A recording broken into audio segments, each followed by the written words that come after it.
Black Swan bagi Yevgenia. Kacamata berbingkai merah jambu dan sukses. Bagaimana Yevgenia berhenti menikah dengan filsuf?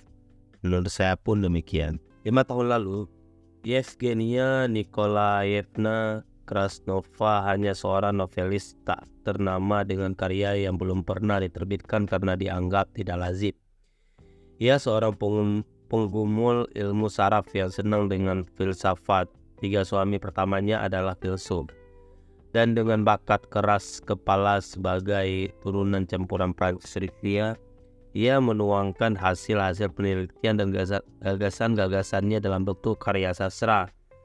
Ia membungkus teori-teorinya dalam wujud cerita-cerita, kemudian memadukan semuanya dengan komentar-komentar bergaya autobiografi. Ia menghindar dari gaya bertutur jurnalistik yang tidak menonjolkan diri seperti pada tulisan-tulisan non-fiksi pada masanya. Pada suatu pagi yang cerah di bulan April, John Smith meninggalkan rumahnya. Dialog-dialog bahasa asing selalu ditulisnya dalam bahasa asli, dengan terjemahan-terjemahan diberikan seperti teks sebuah film. Ia menolak alih bahasa ke dalam percakapan bahasa Inggris buruk yang dilangsungkan dan dalam bahasa Itali.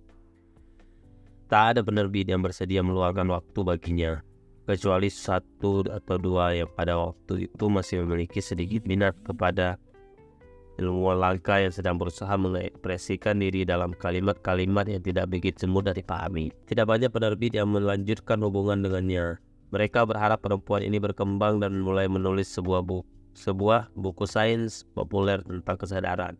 Ia memperoleh perhatian yang cukup unik, diberi surat penolakan secara halus dan kadang-kadang memberi komentar yang melecehkan alih-alih diam seribu bahasa yang jauh lebih rendah. Penerbit dibingungkan oleh naskahnya. Yevgenia bahkan tidak mampu menjawab pertanyaan pertama mereka.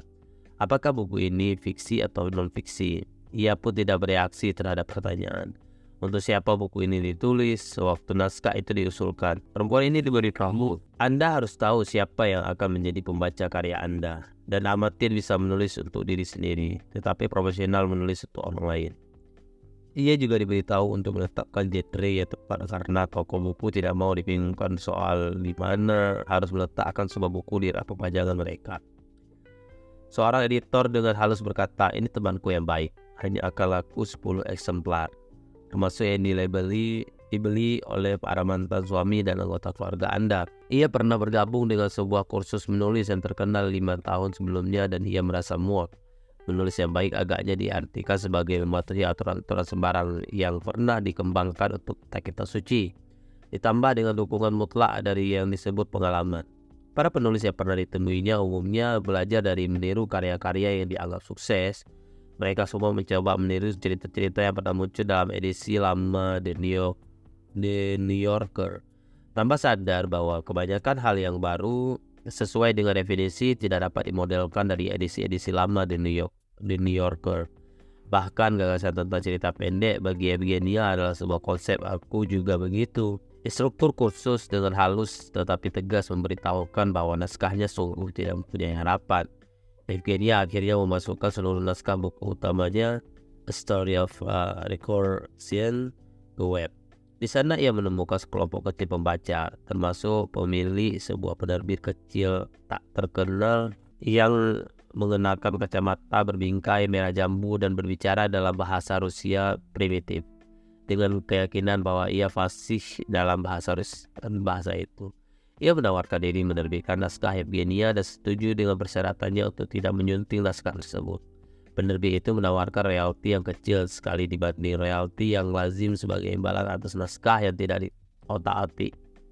Penerbit tidak akan mengalami rugi besar. Yevgenia menerima karena ia tidak mempunyai pilihan. Perlu waktu 5 tahun bagi Yevgenia untuk meningkat dari kategori egomania tanpa sisi baik sedikit pun, orang yang keras kepala dan orang yang sulit diajak berunding, menjadi orang yang setia, tekun, tahan uji, dan sangat mandiri. Sebab bukunya pelan-pelan menyulut api, menjadi salah satu buku dengan sukses sangat besar dan luar biasa dalam sejarah sastra, dengan penjualan mencapai berjuta eksemplar dan memperoleh pujian dari kritikus-kritikus terkenal.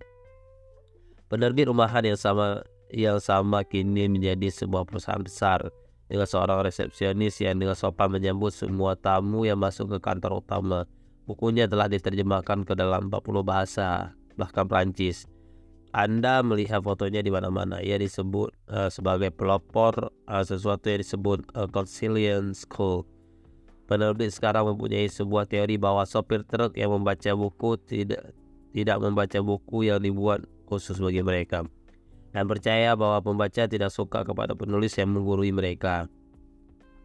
Sekarang orang sepaham bahwa sebuah karya ilmiah dapat menyembunyikan hal-hal yang sepele atau tidak terkait dengan persamaan-persamaan dan jargon. Prosa yang merambah beberapa bidang sekaligus dengan mengedepankan sebuah gagasan dalam bentuknya yang kasar memungkinkan penilaian gagasan tersebut oleh masyarakat umum. Kini Yevgenia sudah berhenti menikah dengan filsuf. Mereka sering berargumen dan ia menghindar dari pers. Di sekolah-sekolah, para pakar sastra membahas banyak isyarat yang menunjukkan bahwa gaya baru itu tidak dapat dielakkan. Pembedaan antara fiksi dan non-fiksi dianggap terlalu kuno untuk diperlawankan dengan tantangan masyarakat modern. Buktinya begitu jelas bahwa kita perlu membenahi fragmentasi antara seni dan sains. Bagaimanapun, bakatnya begitu nyata. Banyak editor yang belakangan menyalahkan Yevgenia karena tidak datang kepada mereka, sambil mengatakan dengan sungguh-sungguh bahwa mereka pasti langsung melihat kelebihan dalam karyanya. Dalam beberapa tahun, seorang pakar sastra akan menulis esai dari Kundera ke Krasnova untuk menunjukkan bahwa gagasan awal karyanya dapat ditemukan dalam karya Kundera. Seorang penulis yang telah lebih dahulu membuatkan esai dengan ulasan Yevgenia belum pernah membaca karya Kundera, tetapi pernah menonton versi film salah satu bukunya. Tak ada ulasan dalam film itu.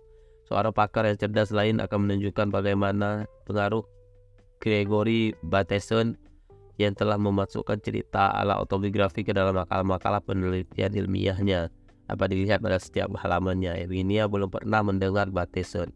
Buku Yevgenia adalah sebuah black swan. Bab 3. Spekulan dan pelacur.